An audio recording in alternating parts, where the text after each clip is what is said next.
বন্ধুরা একটা কথা বলি, সবাই বলে যে ভগবান নাই। কে বলে ভগবান নাই? বন্ধুরা, ভগবান আছে। তার কারণ দেখো, বিপদে পড়লে আমরা 14 বার ভগবানকে ডাকি। এমনি যখন ভালো থাকি, ভালো খাই, তখন কয়বার আর ভগবানকে ডাকি, তাই না বলো?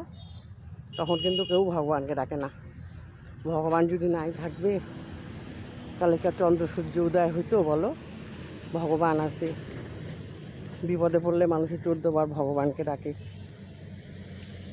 ভগবান তো তাড়াতাড়ি কোনো ফল দেখাতে পারে না, আর ভগবান যেইটা করে সেটা ভালোর জন্যেই করে।